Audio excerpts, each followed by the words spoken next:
And, when you talk about money, the communist is always focusing on the material.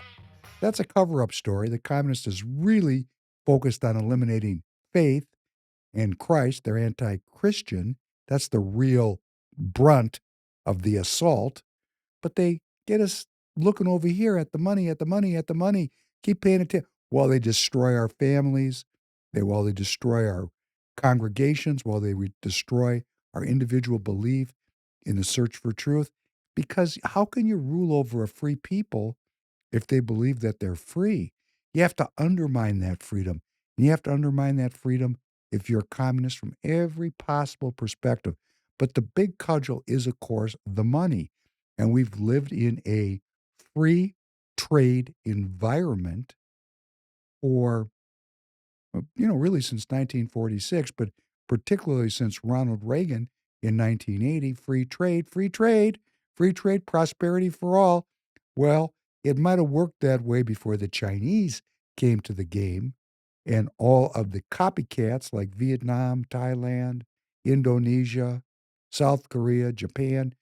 Everybody looked at us, U.S., United States, as a big piggy bank where they could draw from that well of cash, that well of creativity, that well of productivity, which comes with republicanism. They all said, wow, we got to get us some of that Republican money. And boy, have they been taken hand over fist for decades. Let's listen to Peter Navarro try to explain it. Companies respond to increased costs by cutting their own costs, which is mainly in jobs. So are these American companies going to refrain from cutting jobs as they try to respond to this? So the first thing that's really important to understand is that the big three so-called American companies, GM, Ford, Stellantis, they're not really American companies. In fact, they have General Motors isn't an American company? They have, well, in this sense, Casey, this is really interesting. Ford isn't an American company? Hang on. We built Ford tough. Casey, do you go on and answer the question? This is really interesting. They have less American content in their cars than some of the other companies that are operating in America, like Honda. Okay, so when you ask about Honda's those a more American what you car have company to do, than you've Ford got to and look GM? at Honda, you got to look at Toyota, you look at all of these car companies and say what's going to happen. Well, isn't that a effort by Peter Navarro, just an effort to explain to the American people what globalism is? Yes, Ford is an American domiciled corporation, but its operations are worldwide and its manufacturing is worldwide and its scope of acquisition, its supply chain is worldwide. It's not an American company. It's a globalist company. And over the last 30, 40 years, the laws of this country have been created to encourage companies to function like Ford and Stellantis and GM. Take a company like Toyota. Toyota sells 2.4 million vehicles in this country every year. 1.2 million are made here. 1.2 million are imported. What's going to happen? Toyota's going to build all their vehicles here. There's going to be more jobs. The tax base is going to broaden. President Trump is doing something that is revolutionary. It's change. And people don't like change. People are afraid of change. People like incremental, slow change. But how this globalism thing has been is kind of like putting a frog in a pot of water and slowly turning up the heat. And if that frog doesn't jump out just in time, we're going to have frog legs for dinner. And that's what the American people are. We've been boiled slowly in the pot of globalism, with the people becoming poorer and poorer, and the gains from globalism aggregating into a smaller and smaller group of oligarchs. It's called leaking money. Leaking money.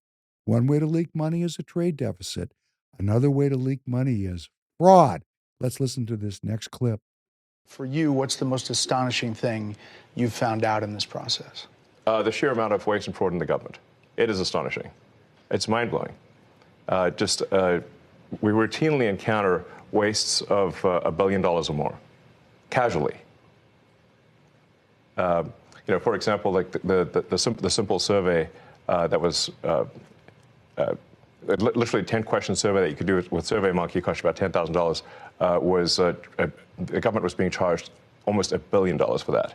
For just the survey? $1 billion for a simple online survey, do you like the national park? And then there appeared to be no feedback loop for what would be done with that survey. So the survey would just go into nothing. It was like insane. You technically are a special government employee, and you're supposed to be 130 days. Are you going to continue past that, or do you think that's what you're going to do? Or? Well, I think we will have accomplished most of the work required to reduce the deficit by $1 trillion within that time frame. So in that time frame, 130 Yes. days.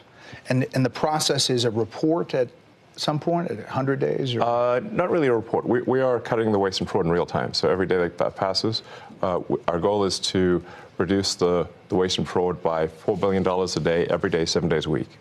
And so far, we are succeeding. And I'm going to talk to the specifics, but there obviously are DOJ critics who are reading all kinds of stuff. Obviously, lawmakers on the other side of the aisle are attacking you, and they characterize the approach as this: fire, ready, and then aim. And how do you approach that? How do you respond to that? Well, I do agree that we actually want to be careful in the cuts. So we want to measure twice, if not thrice, and cut once. Actually, that is our approach. They may characterize it as shooting from the hip, but it is anything but that. Which is not to say that we don't make mistakes. If we were to approach this with the standard of making no mistakes at all, that would be like saying someone in baseball's got to bat 1,000. That's impossible. So when we do make mistakes, we correct them quickly, and we move on. Well, this is Elon Musk. I'm sure you recognize his voice talking about identifying $4 billion of fraud every day, with the goal of cutting $1 trillion from the federal budget by the end of his 130-day tenure as a special government employee. But let's think about what's really going on here. They call this leaking money. We, the people, good people. I mean, we Americans are really basically good people who have been raised in a wonderful country with a lot of prosperity. A lot of us are Christians. We trust people. Our country is going to grow up now. We're a baby country, and we're going to understand that there are evil people and dark forces that seek to subordinate we the people, that the idea of a creator that grants unalienable rights is something that is a threat to those that do not believe in God and seek to rule over man. So we've been like children and we've been getting robbed. And I got to tell you, in my own personal life, I'm a good person. I get used a lot. And I've reached the point in my life where I just don't want that anymore. The leaking has got to stop.